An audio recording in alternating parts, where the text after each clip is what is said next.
प्रदीप गाडेंबद्दल वाचलं की या 28 वर्षाच्या मुलानं 1,00,000 युवक युवतींना नोकऱ्या दिलेल्या आहेत, तेव्हा मात्र मला असं झालं की कधी एकदाची मी प्रदीप गाडेंना भेटते. माझ्याकडे कुणालाही आता नोकरी लावायचं नाही आहे मला, पण तरीसुद्धा हा एक चमत्कार आहे असं मला वाटतं की 28व्या वर्षापर्यंत तुम्ही कशा काय 1,00,000 मुलींना नोकऱ्या दिल्या ते आम्हाला ऐकायचं आहे. पण तत्पूर्वी त्यांची फिल्म इथे सुरू करा लगेच. ते मॅडमनी प्रोफाईल मागितली होती आणि मी प्रोफाईल कधी बनवली नाही माझी, सो माझा ही पहिला अटेम्प्ट आहे ती प्रोफाईल बनवण्यासाठी. पण सगळ्यांना नमस्कार आणि थँक्यू इथं मॅम बोलवल्याबद्दल. आणि मला हे इतकं जमत नाही असं लोकांसोबत बोलणं किंवा स्पीच वगैरे डिलिव्हर करणं, बट परत कुणाला नोकरी, कुणाच्या ओळखीत किंवा कुणाला जर नोकरी वगैरे काही पाहिजे असेल किंवा कुणाकडे नोकरी असतील तर मी आहेच. आणि हे जे झालं आहे, जी 1,00,000 मुलं आम्ही नोकरी लावली आहेत, हे असंच विचारून झालं आहे की तुमच्याकडं कोण आहे का ज्याला जो नोकरी देऊ शकतो किंवा तुमच्याकडं कोण आहे का ज्याला नोकरीची गरज आहे. कारण की असं रँडमली कुठं येत नाही नोकऱ्या. आम्ही लोकांसोबत कम्युनिकेट करतो आणि नशिबाने काही प्रोडक्ट बनवले आम्ही जे कंपनीज यूज करतात, सो त्यामुळे कंपनीजचा ॲक्सेस आहे आमच्याकडे. जवळपास 400-450 कंपनीज आहेत जे आम्हाला रिक्वायरमेंट शेअर करतात, बट आम्ही चार्ज नाही करत म्हणून आमच्या कॅन्डिडेट्सला प्रायोरिटी भेटती. तो एक फायदा आहे ज्यामुळं की आम्ही हे करू शकलो आहे अजूनपर्यंत. हे 2च मिनटात संपवतो. तर मी पर्सनली IT इंजिनिअरिंग केलं होतं. मला बनायचं CA होतं, म्हणजे मॅथ्स माझं चांगलं होतं, बट मी इंजिनिअरिंग घेतलं की मला काहीतरी नवीन शिकायला भेटेल. मग इंजिनिअरिंग शिकता मला इतकं समजलं की नॉर्मल पोरांना जॉब भेटत नाही इझिली. तुमचं कॉलेज कितीही चांगलं असू दे, बट जे मिड लेवल पोरं असतात त्यांच्या खाली जॉब जात नाही. फक्त वरची जी क्रीम लेअर असते किंवा जे मिड लेवल पोरं असतात त्यांना जॉब भेटतात. मग आम्ही स्वतःहून एक ग्रुप्स वगैरे बनवले कॉलेजमध्ये आणि थोडंसं प्रोग्रामिंग, कोडिंग किंवा काही गोष्टी बनवणं चालू करून घेतलं आम्ही. मग तिथून मी थोडं सोल्युशन वगैरे बनवायला चालू केलं. CRM बनवले, ERP बनवले, असेसमेंट प्रोफायलर बनवले. आज इथं जे आहेत आपल्यामध्ये सगळे, प्रत्येकाने काही ना काही वेबसाईट पाहिली असेल, कुठे ना कुठे नोकरी केली असेल, तर कधी ना कधी लॉग इन वगैरे केले असतील, तर अशा टाईपचे आम्ही काही सॉफ्टवेअर बनवले आणि बऱ्याचशा कंपनीजला दिले. तिथून माझं सॉफ्टवेअर जर्नी चालू झाली. मग मी आय गेस 2015मध्ये एक पहिली कंपनी चालू केली. कंपनी नाही म्हणता येणार, मला करायचं होतं काहीतरी. तर आम्ही 5 पोरं होतो, आम्ही कॉलेजमध्येच होतो तेव्हा. मग आम्ही वेबसाईट डेव्हलपमेंट आणि सॉफ्टवेअर डेव्हलपमेंट चालू केलं. जवळपास आम्ही 25-26 प्रोजेक्ट्स केले आणि मग नंतर ते थांबवलं, कारण की बस झालं ते. परत असं मन भरलं काय करायचं. म्हणजे मी असं होतं की I was finding a purpose की मी काय करणार आहे असं. आणि मी थोडेसे नंतर रिलेट पण करतो बाकीचे जे स्पीचेस झाले की त्यातून मी काय काय शिकलं आणि मला कसं रिलेट आलं. सो मी पर्पज शोधत होतो. 2 कंपनीज केल्या. आत्ता माझी कंपनी आहे परफेक्ट स्किल्स. त्याच्या आधी आम्ही 2 कंपनीज केल्यात. एक आहे नोमॅडिक एरा आणि दुसरी होती एज्युकेटिंग नेशन्स. सो हे माझं कॉलेजेसचं जे चालू झालं ते एज्युकेटिंग नेशन्सपासून चालू झालं. 2017 आणि 2018 मी जवळपास पुण्यात 100-120 कॉलेजेस फिरलो, हे सांगण्याकरता की आपण कसं इम्प्रूव्ह करू शकतो एम्प्लॉयमेंट कंडिशन्स. आणि तेव्हाही काही चार्जेस नव्हतो करत, बट तेव्हा कोणत्याच कॉलेजनी एंटरटेन नाही केलं की म्हणजे आम्ही तुमचं काय ऐकू, आम्ही करतोय ना तसं प्लेसमेंट सेल आहे आमचं तसं. मग मला हे इतकं समजलं की सोशल वर्क करून ह्याच्यात चालणार नाही आहे. सो आम्ही कॉर्पोरेट साईडकडे गेलो. आम्ही कंपनीजला अप्रोच केलं, कारण की कॉलेजेसकडे ऑप्शन आहे, त्यांच्याकडे दरवर्षी पोरं येतात. बट कंपनीला प्रोजेक्ट्स वगैरे कंप्लीट करण्यासाठी, रिझल्ट दाखवण्यासाठी त्यांना इमिडिएट हायरिंग करावं लागतं. सो आम्ही कंपनीजसाठी काही प्रोडक्ट बनवले आणि ह्या आमच्या काही सर्व्हिसेस आहेत ज्या आम्ही कंपनीजला देतो. कॅन्डिडेट तुमचं कोणत्या प्रोजेक्टसाठी कोणतं कॅन्डिडेट लागणार आहे आणि तो कसा भेटेल किंवा कुठे भेटेल हे आम्ही कंप्लीट एक सोल्युशन कंपनीला देतो. तिथून आमच्याकडे जवळपास 400-450 कंपनीज आल्या. तिथून त्या रिक्वायरमेंट्स येतात आणि आम्ही आता मग ते कॉलेजेसकडे शेअर करतो.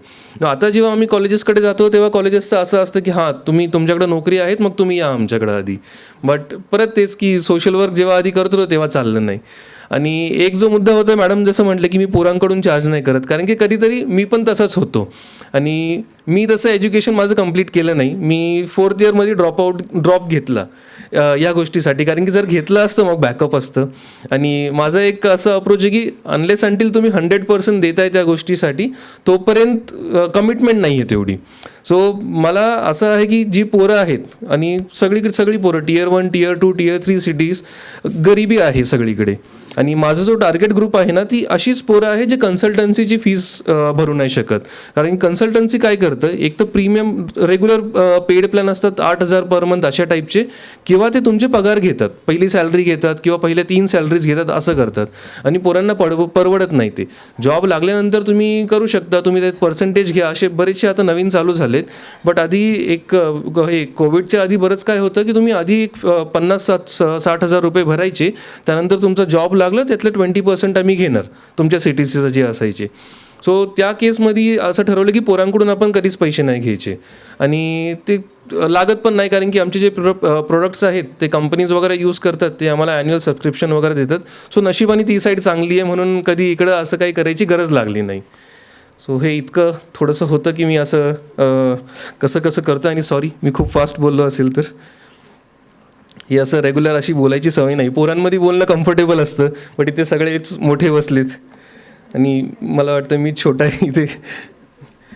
एक सांगायचं होतं, आत्ता जसं सगळ्यांचं चालू होतं, स्पीचेस चालू होते, सो बरंच काही मला असं भेटलं की आपण काय कॉमन एक शोधू शकतो. एक तर आहे की आपण स्किलवर फोकस केला पाहिजे किंवा कोणत्या तरी एका गोष्टीवर फोकस केला पाहिजे. आपल्याला गोल पाहिजे आयुष्यात, आपण कुठे जातोय किंवा काय करणार आहोत आपल्याला हे माहीत पाहिजे. ते माहीत कसं होणार, कोणाला सांगता येईल इथे? आपल्याला काय करायचं आयुष्यात हे कसं कळतं आपल्याला? कोणी पण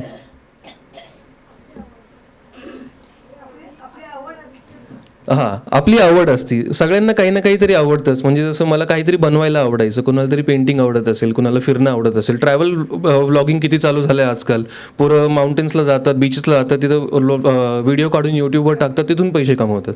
सो आपली आवड हे आपल्याला जेव्हा आपण छोटे असतो ना तेव्हापासून माहीत असतं की काही ना काहीतरी आवड आहे. इथं मुलं नाही आहे, बट आपल्या ओळखीत कोण ना कोणतरी म्हणजे असणारच आहे छोटी मुलं.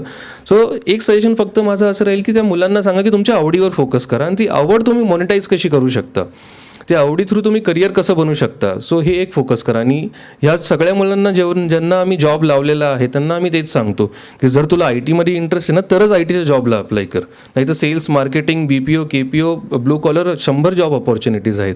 बट तुमचा जो इंटरेस्ट आहे ना त्याच्यावर तुम्ही फोकस करायचा. जॉब भेटणं पण इझी होऊन जातं आणि तुमचे इंटरव्ह्यूज असे निघतात. नाहीतर मेन पोरं अडकतात इंटरव्ह्यूमध्ये. ती टेस्ट वगैरे तर सगळे पास होतात, इंटरव्ह्यू तुम्हाला बायपास करता येत नाही, कारण की तो माणूस तर रोज 10 इंटरव्ह्यूज घेतो ना. सो जेव्हा आपण आपल्या आवडीचे विषय निवडतो तेव्हा बाकीच्या सगळ्या गोष्टी पण सोप्या होतात. इगो सोडून द्यायचा, म्हणजे असं काहीच नाही. मी तो दुर्योधन पण होता, कंस पण होता, मी तर आपण तर काहीच नाही आहे. म्हणजे इगो सोडून द्यायचं आयुष्यात, की आपल्याला काहीच कळत नाही, समोरचं जो सांगतो त्याचं ऐकून घ्यायचं. हे एक बुक वाचली होती मी, फ्रीडम फ्रॉम द अननोन. वाचली नाही, माझ्या एका खूप चांगल्या फ्रेंडनी सांगितली मला. तर त्यात असं की आपल्याला काहीच माहीत नाही, एक हे मान्य करून घ्यायचं आपण, कारण की प्रत्येकजण जो आपल्याला भेटतो त्याचे वेगळे एक्सपिरियन्स असतात. तो काहीतरी सांगतोय ना तर त्यात काहीतरी तर तथ्य असेल. तो थोडंसं आपण एक रिसेप्टिव्ह मोडमध्ये जायचं आणि इगो थोडं साईडला ठेवायचं की हां ऐकून घेऊयाचं आपण. गीताचं जसं मॅडमने रेफरन्स सांगितलं, मी मॅडमला पण सांगत होतो की दुसऱ्यांसाठी काहीतरी करा. कारण की आपण एक नॉर्मल आहे ह्याच्यात टीचिंगमध्ये की जर तुम्हाला ॲक्च्युली चेक करायचं आहे की तुम्हाला तो टॉपिक किंवा सब्जेक्ट समजला आहे का नाही समजला आहे, तर कुणाला तरी शिकवून बघा. आणि जर तुम्हाला शिकवता आलं, त्याला समजलं, तर तुम्हाला तो समजला आहे. तसंच ना असं एक लाईफचं एक मला असं वाटतं की आहे की आपण जर जन्म घेतला आहे तर फक्त आपल्यासाठी नाही घेतलं ना, बाकीच्यांचं पण आपण काही ना काहीतरी केलं पाहिजे.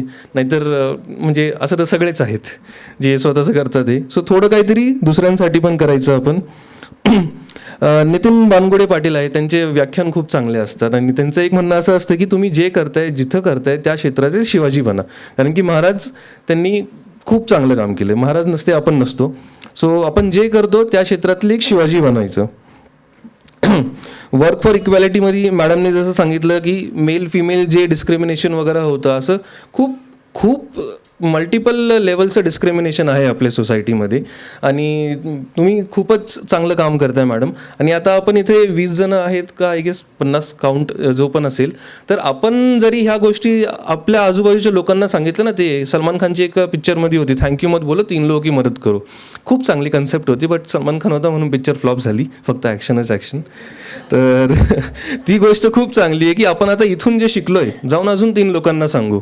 कारण की बरेचशा घरी आज पण होतं, मुलामुलींमध्ये होतात. आमचे बरेचसे NGO सोबत पण थोडंफार काम करतो मी. आम्ही झोपडपट्ट्यां वगैरेमध्ये जातो किंवा अशा आदिवासी एरियामध्ये जातो. तिथं आहे ॲक्च्युली असं पोरींना शिकवून देत जात नाही. मग आम्ही त्यांना काही NGOज वगैरे सोबत कनेक्ट करून देतो, जे त्यांना फ्री ऑफ कॉस्ट एज्युकेशन देतात किंवा घरी बसले बसले मोबाईलवर असं शिकवतात.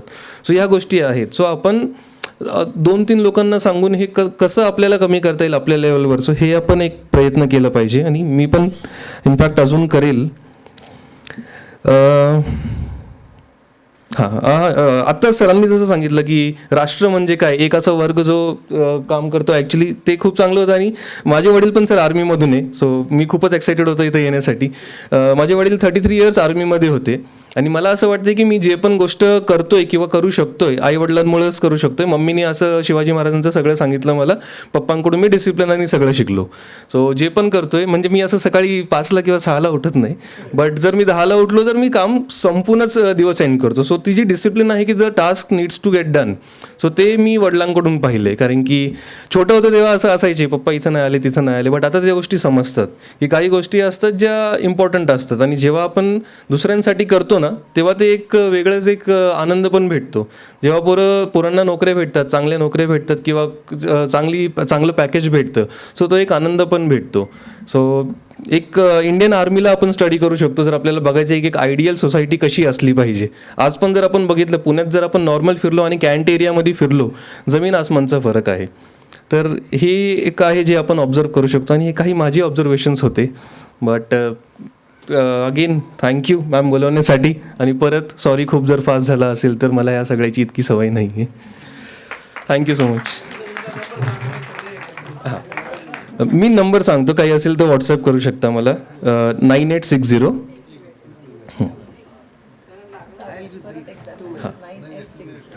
9860 430 568.